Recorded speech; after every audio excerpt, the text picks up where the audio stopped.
South ఇండియాలోనే biggest sorry store మన Varahi silks మన విజయవాడ ఎంజీ రోడ్ లో ప్రారంభం. పరశురాం రేప్ చేశాడా? No, I can't believe it. Mister Vijay, ఆ స్వప్నను పరీక్ష చేయడం వలన ఆమె బలాత్కారంగా చెరచబడిందని స్పష్టం అవుతోంది. ఇదిగో రిపోర్ట్.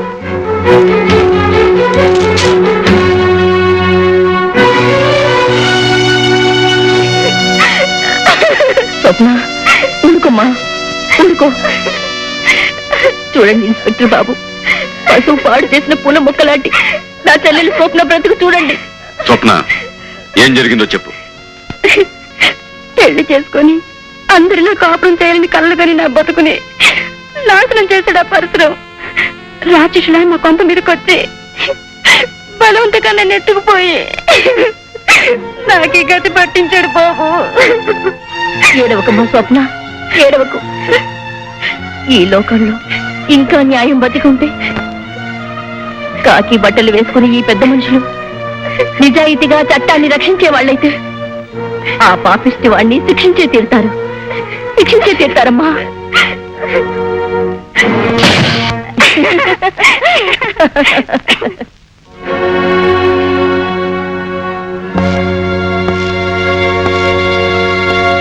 రాము, అరే నువ్వా విజయ్?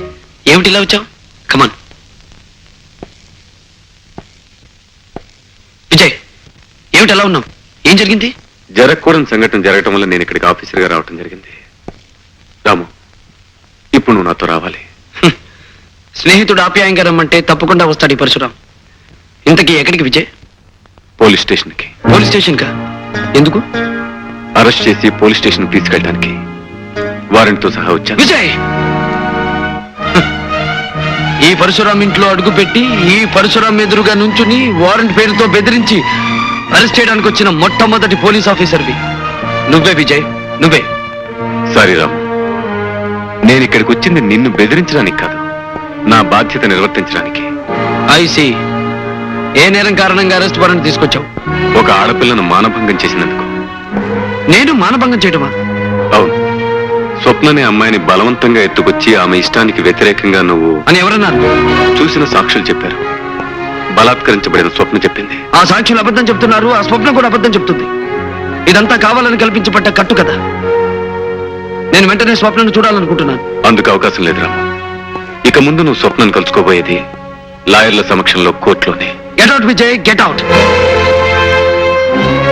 మన స్నేహం మీద గౌరవం ఉంటే వెంటనే వెళ్ళిపో. రాము, స్నేహం కారణంగా వృత్తికి నేను అన్యాయం చేస్తే ఈ లోకంలో స్నేహం అనే పదానికే గౌరవం పోతుంది. ఇప్పుడు నాకున్న రెండే మార్గాలు: స్నేహం కోసం బాధ్యతను విస్మరించి వృత్తికి రాజీనామా ఇవ్వటం, లేదా డ్యూటీ కోసం స్నేహానికి కూడా తల వంచకుండా నిన్ను అరెస్ట్ చేసి తీసుకెళ్ళటం. నన్నేం చేయమంటావో నువ్వే నిర్ణయించి చెప్పు. ఆల్ రైట్ విజయ్, ఒక బాధ్యత గల ఆఫీసర్గా నా స్నేహితుడు 10 కాలాల పాటు ఆనందంగా ఉండాలని కోరుకుంటున్నాను. అందుకే నీతో పోలీస్ స్టేషన్కి రావాలనుకుంటున్నాను. కానీ ఒక్క విషయం గుర్తుంచుకో, చట్టం, న్యాయం, అబద్ధాన్ని నమ్మి నాకు అన్యాయంగా శిక్ష విధిస్తే అందుకు కారకుడివి నువ్వే అవుతావు. నువ్వు నిజంగా నిర్దోషి అయితే నీకు న్యాయం జరిగేటట్టు చూసే బాధ్యత నాది. I promise you. ఓకే, నేనిప్పుడు నీతో వచ్చేది చట్టానికి కట్టుబడి కాదు, నువ్వు తెచ్చిన వారెంట్కి తలవంచి కాదు. నా స్నేహితుడైన నీ మాట నమ్మి నీ కోసం వస్తున్నాను. నువ్వు అన్న మాట నిలబెట్టుకుంటావని ఆశిస్తున్నాను. కమాన్, లెట్స్ గో. ఈ పరశురాం ఇంట్లో అడుగుపెట్టి ఈ పరశురాం ఎదురుగా నుంచుని వారెంట్ పేరుతో బెదిరించి అరెస్ట్ చేయడానికి వచ్చిన మొట్టమొదటి పోలీస్ ఆఫీసర్వి నువ్వే విజయ్, నువ్వే. సారీ రాము, నేను ఇక్కడికి వచ్చింది నిన్ను బెదిరించడానికి కాదు, నా బాధ్యత నిర్వర్తించడానికి. ఐసి, ఏ నేరం కారణంగా అరెస్ట్ వారెంట్ తీసుకొచ్చావు? ఒక ఆడపిల్లను మానభంగం చేసినందుకు. నేను మానభంగం చేయటమా? అవును, స్వప్ననే అమ్మాయిని బలవంతంగా ఎత్తుకొచ్చి ఆమె ఇష్టానికి వ్యతిరేకంగా నువ్వు అని ఎవరన్నారు? చూసిన సాక్షులు చెప్పారు. బలాత్కరించబడిన స్వప్న చెప్పింది. ఆ సాక్షులు అబద్ధం చెప్తున్నారు, ఆ స్వప్న కూడా అబద్ధం చెప్తుంది. ఇదంతా కావాలని కల్పించబడ్డ కట్టు కదా. నేను వెంటనే స్వప్నను చూడాలనుకుంటున్నాను. అందుకు అవకాశం లేదు రాము. ఇక ముందు నువ్వు స్వప్నను కలుసుకోబోయేది లాయర్ల సమక్షంలో కోర్టులోనే. Get out Vijay, get out. మన స్నేహం మీద గౌరవం ఉంటే వెంటనే వెళ్ళిపో. రాము, స్నేహం కారణంగా వృత్తికి నేను అన్యాయం చేస్తే ఈ లోకంలో స్నేహం అనే పదానికే గౌరవం పోతుంది. ఇప్పుడు నాకున్న రెండే మార్గాలు.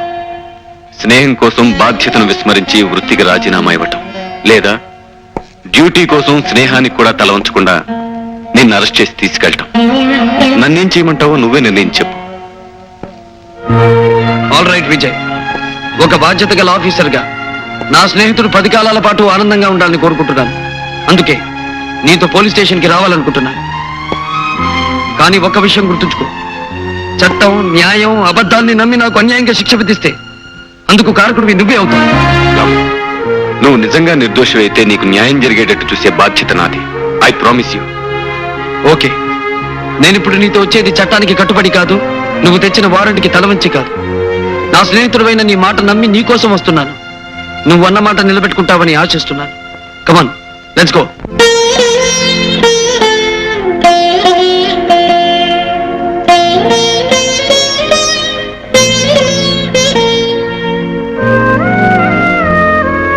ఏమిటన్నయ్యా, అన్నం తినకుండా ఏదో ఆలోచనలో ఉండిపోయావు?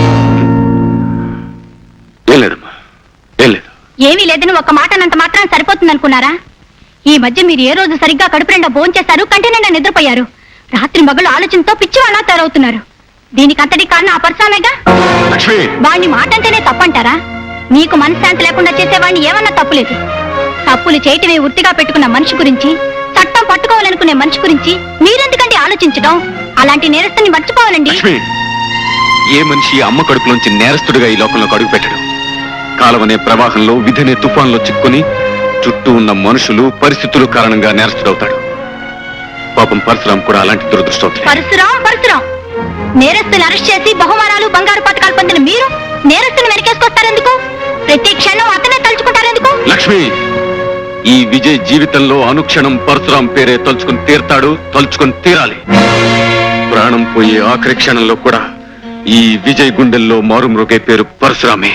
నాకు పుట్టుకనిచ్చింది తల్లిదండ్రులే అయినా ఈ బ్రతుకునిచ్చింది పరశురామే. నేను చదువుకునే రోజుల్లో తను చెమటోడ్చి సంపాదించిన డబ్బుతో ఫీజు కట్టి నన్ను పరీక్షలకు పంపేవాడు. ఈ రోజు సూపరింట్ ఆఫ్ పోలీస్ అయి ఆఫీసర్ అనే బ్యాడ్జ్ నేను ధరించాను, నేరస్తుడనే ముద్ర తను భరించాడు. ఆ రోజు పరశురాం ఈ స్నేహితుడి కోసం తన బ్రతుకుని త్యాగం చేసి ఉండకపోతే అప్పుడు నా పరిస్థితి చదువు లేక, సరైన ఉద్యోగం లేక, కట్టుకున్న భార్యకు పట్టెడు అన్నం పెట్టలేక, సమాజంలో ఏ విలువ లేక ఎందుకు కాకుండా పోయేవాణ్ణి. ఈ రోజు నేను చేస్తున్న ఉద్యోగం, అనుభవిస్తున్న ఐశ్వర్యం, ఉంటున్న ఇల్లు, తింటున్న తిండి అన్ని ఆ పరశురాం త్యాగానికి ఫలితం. లక్ష్మి, అందుకే చేతులెత్తి ప్రార్థిస్తున్నాను, పొరపాటు కూడా నా పరశురాం గురించి ఒక్క మాట కూడా అనొద్దు ప్లీజ్. పంకజం, పంకజం, పంకజం. న్యాయం తెలిసిన జడ్జి గారు, జరిగిన సంగతి 10 మందిలోనూ చెప్పాలంటే నా మనసు సిగ్గుతో చచ్చిపోతుంది. అంతేకాదు బాబు, ఆ విషయం తలుచుకుంటేనే చాలు భయంతోనూ బాధతోనూ నా గుండె గిలగిలలాడిపోతుంది. నేను తెలిసి తెలియని వయసులో ఒక పెద్ద మనిషి మాటలు నమ్మి మోసపోయాను. నా కర్మ ఎలా కాలినా నా చిన్నారి చెల్లెలు స్వప్న బతుకు అలా కాకూడదనుకున్నాను. నా బతుకులా దాని బతుకు అస్తవ్యస్తం అవ్వకూడదని కష్టపడి చదివించుకున్నాను. ఓ మహారాజుకిచ్చి దాని పెళ్లి చెయ్యాలనుకున్నాను. బిడ్డా పాపలతో తను కలకలలాడుతూ కాపురం చేస్తుంటే చూడాలని గంపెడాశ పెట్టుకున్నాను బాబు. అయితే దేవుడుగాను ధర్మమూర్తిగాను మాకు పరిచయమైన పరశురాం బాబు హఠాత్తుగా ఒకరోజు తప్పతాగి మా ఇంటికి వచ్చాడు. నా గురించి, నా చెల్లెల గురించి అసభ్యంగా మాట్లాడాడు. నిద్రపోయి నా చెల్లెల్ని బలవంతంగా లేవదీశాడు. మగ దిక్కులేని నేను అతనికి అడ్డుపడ్డాను, అతని కాళ్ల మీద పడ్డాను. పెళ్లి కావలసిన నా చెల్లెలి జీవితాన్ని నాశనం చెయ్యొద్దని ఏడ్చాను, మొత్తుకున్నాను. అతను రాక్షసంగా నన్ను కాలితో తన్ని గోల పెట్టి నా చెల్లెల్ని భుజాల వేసుకుని తీసుకెళ్లిపోయాడు బాబు.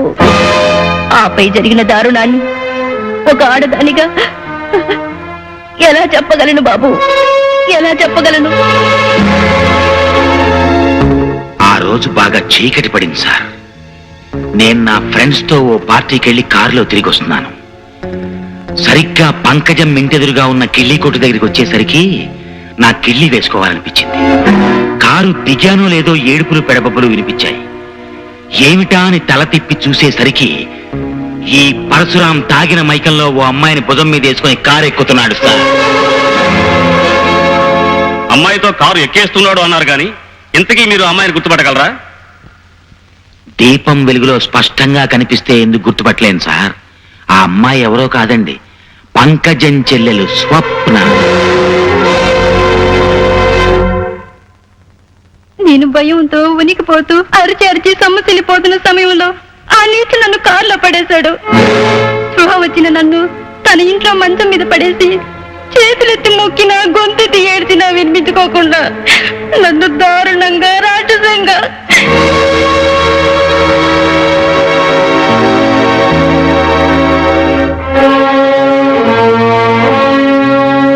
యువర్ ఆనర్, ఈ విషయమే మిగిలిన సాక్షులు కూడా హాజరుపరచవలసిందిగా కోర్టు వారిని కోరుతున్నాను. Yes, proceed.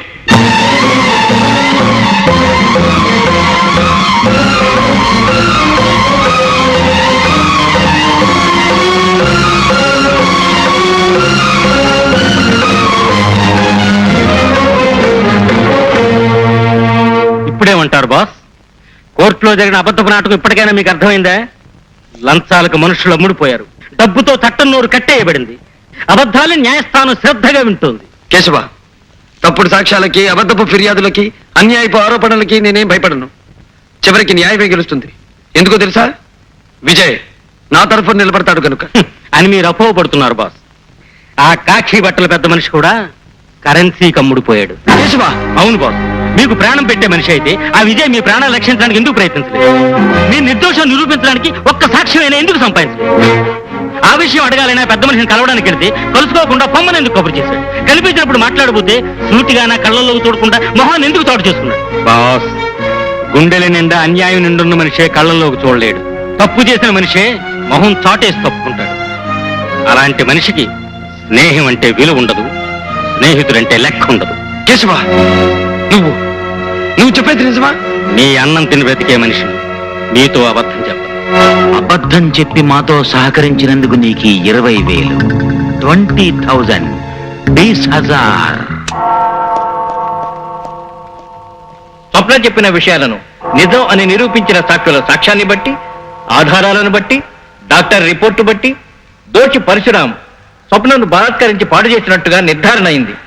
ఆమె ఇష్టాయిష్టాలకు వ్యతిరేకంగా ఆమె శీలాన్ని దోచుకున్న ముద్దాయి పరశురాంకి కోర్టు వారు ఐపీసీ 376 సెక్షన్ ప్రకారం 3 సంవత్సరముల కఠిన కారాగార శిక్ష విధించడమైనది.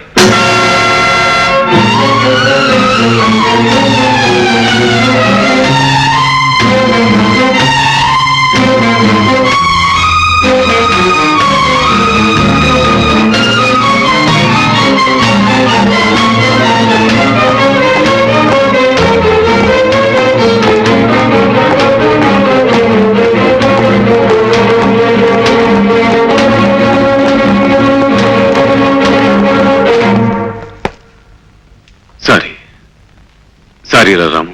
స్నేహాన్ని వెన్నుపోటు పొడిచి సారీ చెప్పడం ఎందుకు? రాము, అలా మాట్లాడుకో. ఇలా జరుగుతుందని నేను ఊహించలేదు. నేను ఊహించలేదు, కానీ జరగాల్సింది జరిగింది. ఈ లోకంలో కత్తి కంటే పదునైంది డబ్బు. నల్లగౌన్లు వేసుకున్న పెద్ద మనుషులు ఆ పదునైన ఆయుధంతో సత్యాన్ని, న్యాయాన్ని ఇక్కడ హత్యగావించడం మామూలు ఇన్స్పెక్టర్. కాకపోతే ఈ రోజు ఒక నమ్మిన మనిషి చేతుల మీదుగా స్నేహం కూడా ఇక్కడ కూనియంది ఇన్స్పెక్టర్. రాము, నువ్వు నన్ను అపార్థం చేసుకుంటున్నావు. కాదు, ఇప్పుడే నిన్ను సరిగ్గా అర్థం చేసుకున్నాను. నిన్ను నా ప్రాణానికి ప్రాణంగా భావించి నీ భవిష్యత్తు బ్రతుకు బాగుండాలని తాపత్రయపడే ఆప్తుణ్ణి, నాకు అన్యాయం చేసే కాకి బట్టలు వేసుకున్న కుట్టిన మనస్తత్వం ఉన్న ఆఫీసర్ వినువని అర్థమైంది విజయ్, అర్థమైంది. పొరపాటు పడుతున్నా రాము. నిజంగా నిన్ను రక్షించుకోవాలని ప్రయత్నించాను. కాదు, నిప్పులాంటి పరశురాం తప్పు చేశాడని జైలుకి పంపించి 10 మంది చేత సభాష్ అనిపించుకోవాలని తాపత్రయపడ్డావు. అబద్ధపు కేసు బనాయించావు, తప్పుడు సాక్ష్యాలు చెప్పించావు, మోసం చేసి నన్ను దోషిని చేశావు. రాము, ఈ మాటలంటున్నది నువ్వు కాదురా. నేరాలు, కుట్రలు, కుతంత్రాలతో మళ్ళీవైపోయిన నీ మనసు. రాము, నేను నా వృత్తి ధర్మాన్ని నిర్వర్తించాను. ఇన్స్పెక్టర్, నేను నిజంగా నేరం చేసి ఉంటే, వృత్తి ధర్మ ప్రకారం నువ్వు నన్ను అరెస్ట్ చేసి ఉంటే నిన్ను చూసి గర్వించేవాణ్ణి. కానీ నువ్వు వంచావు. రాముణ్ణి కాదు, పరశురాముణ్ణి, పగబట్టిన మనిషిని, నీ పాలిట నిప్పు లాంటి మనిషిని.